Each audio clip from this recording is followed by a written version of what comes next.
Good afternoon, everybody, and welcome to this week's edition of the State of Greater Western New York Report. Have you been wondering how local tourism, has been impacted by the COVID pandemic? We'll be talking with two different leaders of tourism bureaus in the Greater Western New York region in a moment. Stay tuned for the State of Greater Western New York Report. Brought to you by... Imagine yourself communicating with a difference. Pan-Dimensional Solutions helps you do this. Whether live spectator events, taped broadcasts, or real-time audience-engaging programs, you can benefit immediately from the tools Pan-Dimensional Solutions will share with you. Do you want to make a difference? Contact us at pandimensional.com. Welcome, everyone, to this edition of the State of Greater Western New York Report. Join us each episode as we discuss fantastic topics ranging from history to science to the strange and the wonderful, as well as the treasured spirit with which our region has infused America. We challenge you to consider all things Greater Western New York, from our region's very beginnings to how it inspires, how it empowers, and why it is so admired. Here's the host of the State of Greater Western New York Report, Chris Carosa. Hi, everybody, and welcome again to this week's version of the State of Greater Western New York Report. I'm Chris Carosa, your able-bodied host. This week will be a very interesting discussion on tourism in the Greater Western New York region. There are things happening, as you'll find out in a moment. With us, we have two guests, both from opposite ends of the Greater Western New York region. We have Drew Brown, the marketing manager of Visit Niagara Buffalo, and Cindy Kimble, the president of Finger Lakes Tourism. We're going to start with Drew. Drew, tell us a little bit about, what's been going on. How have you guys handled the pandemic so far? And, what did you do last year as a result of everything basically shutting down? Hi, Chris. Thanks for having me. So Visit Buffalo Niagara, primarily being a tourism destination for people coming in from destinations such as Pittsburgh, Cleveland, Rochester, and to a greater extent, the New York City area, basically those drive markets, and especially Southern Ontario. We saw a large hit to, the people that were coming here. It basically dwindled down to zero, given that the border was closed. So a lot of our marketing efforts shifted towards promoting to locals, to keep those businesses that were being hardest hit by the pandemic open. We needed our locals to step up and support those people. Take a staycation at a local hotel, order out from your favorite restaurant on a weekly basis. There were different ways that we were promoting a way that locals could support our tourism industry professionals through the pandemic until we got to the point we're at now. And how did that go? I mean, did you at least have some local people going? I mean, did you see an increase of attendance in whatever sort of events were going on last year? Yeah, so we ran a couple of different campaigns in conjunction, given that we're funded by Erie County. We ran a couple campaigns in conjunction with the county executive's office. One such was a Comeback to the Comeback campaign, which was basically asking, locals that had kind of taken a break from going out to, dine at their favorite restaurant to come back and support those people, because we needed to get through this pandemic in order to continue the comeback that we had seen in recent years. Now, what's happening new? I understand there's a new launch of a new initiative having to do with food, which is always a good thing when it comes to Buffalo. Tell us a little bit about that. Yeah, so I'll preface this by saying Michael Stern, who's the author of a great series of books called Road Food, lovingly described Buffalo as perhaps having the most unique regional dishes outside of a city like New Orleans. Off the top of my head, you can talk about, obviously you got to talk about wings. You got to talk about beef on weck, sponge candy. We have our own style of pizza, fish fries, char grilled hot dogs at Ted's. The list is pretty much endless. So recognizing that, the Western New York and greater Western New York region have such a wealth of good, unique foods, such as garbage plates in Rochester, Speedy's in Binghamton, Dinosaur Barbecue and Salt Potatoes in Syracuse. all four of those destinations teamed up and created something called the Upstate Eats Trail, which we just launched yesterday. It's a 225-mile road trip tasting the different unique cuisines of each destination. And I should remind everybody that in a couple of weeks on the May 27th show, we will be talking about one of the foods that was invented in Buffalo. Well, actually, outside of Buffalo. I won't give it away. But stay tuned. We'll be talking about that. Drew, what else is going on? What about the Buffalo Heritage Carousel? What's that all about? Yeah, so, sorry, I've got a little background noise here. So the Buffalo waterfront has been basically the pillar of Buffalo's resurgence in the past couple of years. Places like Canalside, the Outer Harbor, the Buffalo Riverworks, which is a great outdoor destination, recreational facility, brewery, restaurant, rock climbing, zip lining, anything you can name. But we're taking that now and expanding that further down the Outer Harbor. And making improvements to places like Canalside. So, as you mentioned, the Buffalo Heritage Carousel is a lovingly restored Herschel carousel. If you know the Herschel Carousel factory up in Tonawanda, they are going through the painstaking process of restoring a vintage Herschel carousel. I got to stand in and watch the restoration process, and they're taking fine-tooth little paintbrushes and making sure that every detail is perfect. And that's planning on opening this summer under a new pavilion there, right next door to the Buffalo Longshed house, where the Buffalo Maritime Center is recreating a old Erie Canal packet boat right on site. So families and children can go and see a packet boat being built by hand within that facility. When is that scheduled to take place? Do they know yet? So actually, the Longshed is already open. They've been doing some public tours at the moment. Those are 100% free, and they ask for a small donation to keep that nonprofit going. But you can actually step in there right now and watch it being made. Excellent. We'd like to remind, if you're listening live, feel free to ask us a question or ask one of the guests a question, and we'll port it over to them as soon as we get it. So tell me a little bit about the current state of some of the usual festivals that have been going around in and around Erie County. Have we had any word on that? I know from the state the information is kind of, yes, we can do it, no, we can't, yes, we back and forth, seesawing like that. What do we know for sure about some of the festivals around the Buffalo area? So off the top of my head, I can mention two festivals that are taking place. Obviously, a lot of these, the spring and summertime in Buffalo, we love the winter, but the spring and summer, are some of the best and most vibrant when it comes to outdoor festivals. The Taste of Buffalo is happening right in Niagara Square.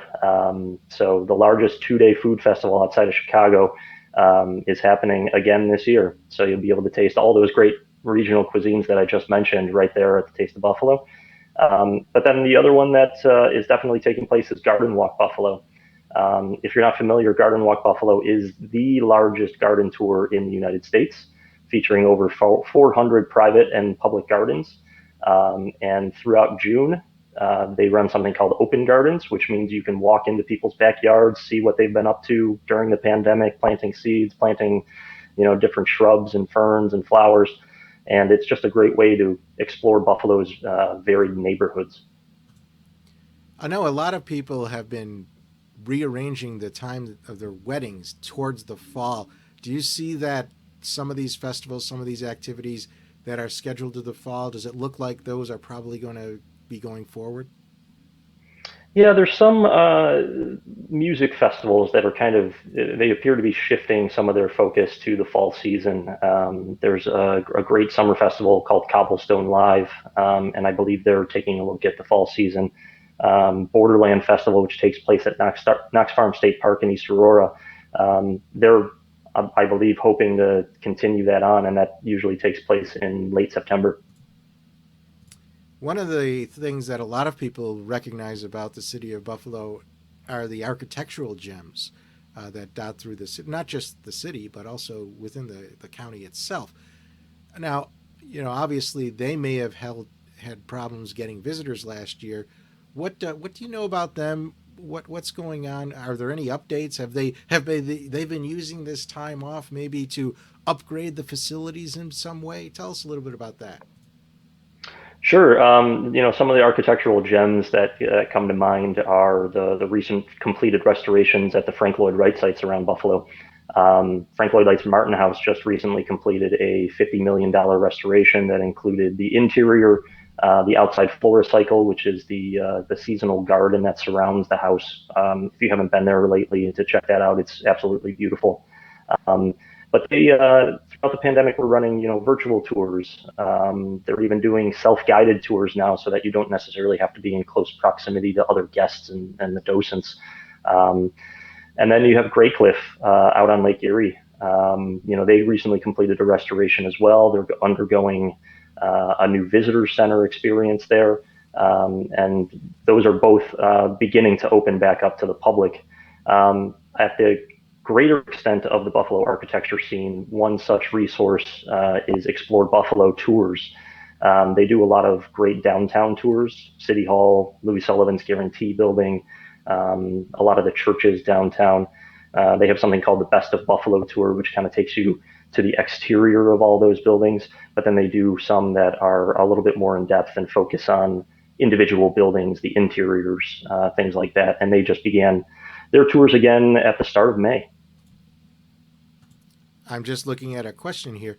It looks like somebody wants to know if they're doing anything with Central Terminal in terms of tours or activities or festivals. Are there any train shows or anything that you might know that are going on there? Or?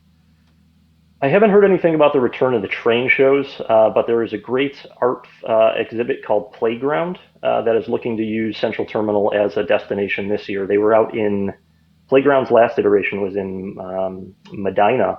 But they're looking to bring it back to Buffalo here and use the Central Terminal as the location for the next iteration of it. All right. And we had another question here about whether or not, what's the status of the Erie County Fair? I know that that's through a different area, not necessarily you guys, but have you heard anything about that? From what I understand, it's back, and it's going to be taking place as usual this year. Excellent. Hopefully, everybody gets vaccinated, and we can all get together in large crowds again, Yes. Yeah, hopefully for the Bills too. Yes. Do you have any last minute thoughts or ideas? We have a minute or so left. If you have some things that you want to add. Yeah. So I just want to say that Buffalo's always been a strong expat community, and a lot of people have moved away, moved down to Florida.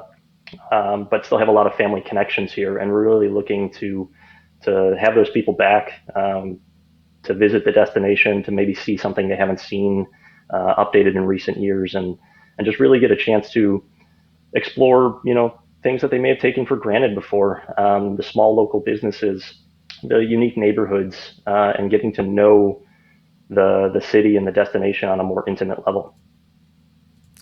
Drew Brown, thank you very much for being on this week's State of Greater Western New York report. Up next, we'll be talking about the other end of the Greater Western New York region, the eastern end, which is the Western Finger Lakes. I think that's what they are. We'll get more details then. But stay with us, and we'll be right back after this message. Through the mists of time, nature and man have both created and buried treasures beyond the imagination. With the ages, these riches slowly dissolve into mere myths until they are forever forgotten. But there are those brave souls who tirelessly cling to the truth, ever seeking to discover the undiscovered, to reveal what has always been there, to uncover the hidden gems of a land thought forsaken, but loved by millions.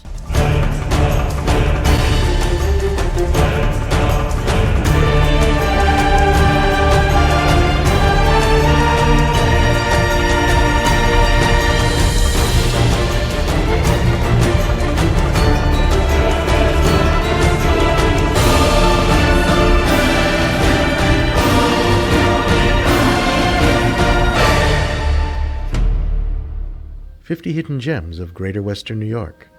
Discover the secrets in your own backyard. Buy your copy now at 50hiddengems.com. Welcome back, everyone, to the State of Greater Western New York Report. I'm Chris Carosa. Yes, that was my book, and that's what happens when you do this. You get to promote your own things.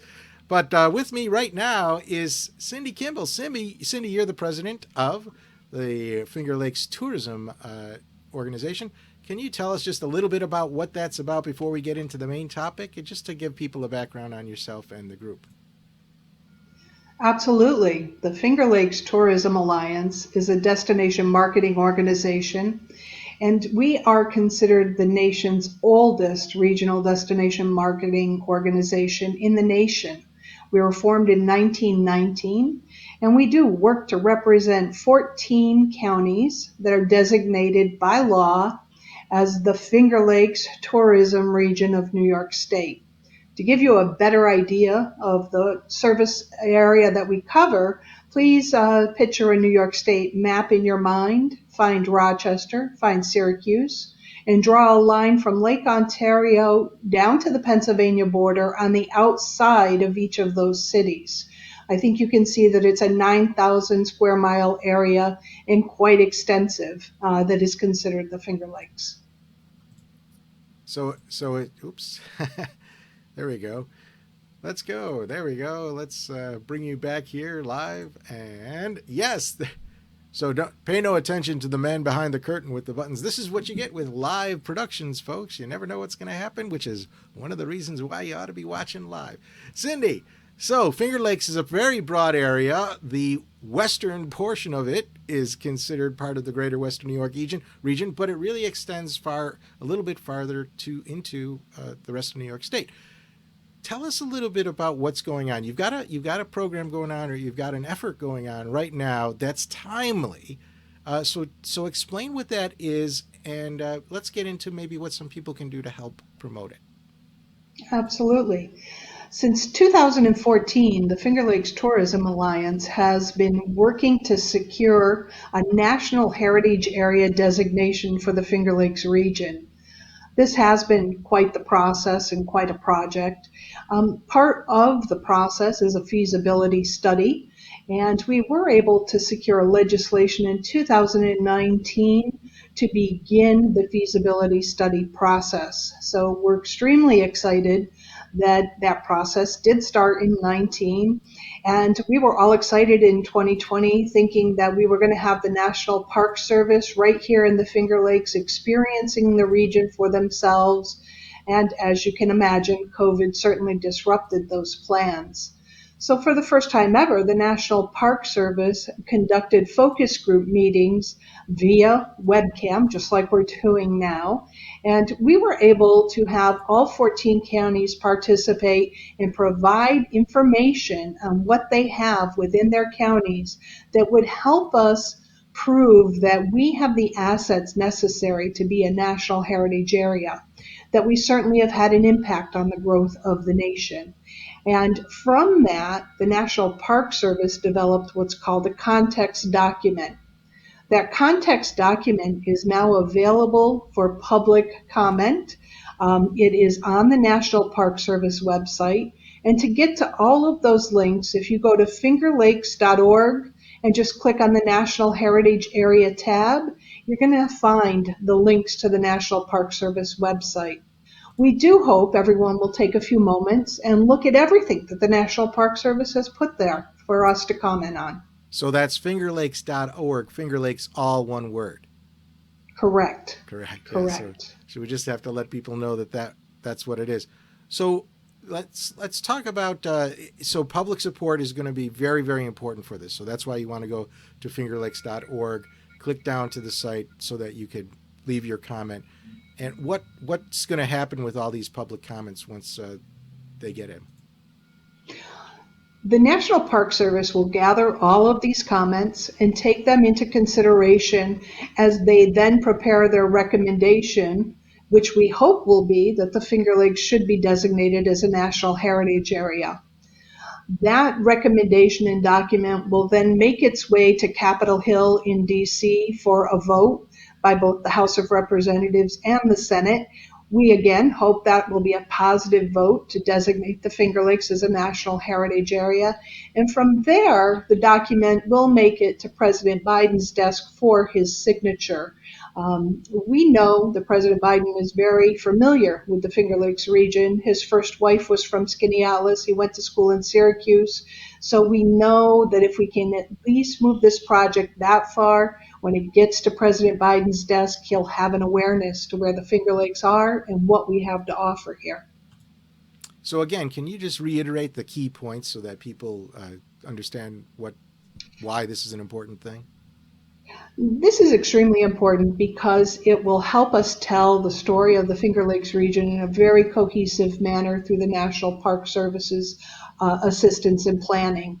It will also provide us with additional economic growth here in the region as we become known on a national stage. We're very, very excited about this project, and if you want to help, letters of support are critical for us. If you are looking to support this project, there are 3 key areas to support. Number 1, the project itself. Number 2, that it includes all 14 counties that are designated by New York State law as the Finger Lakes region. And third, you do need a lead entity to get this kicked off, and we're looking to have the Finger Lakes Tourism Alliance be that lead entity with the intent that they will develop a 501c3 separate standalone organization following the designation and a planning process.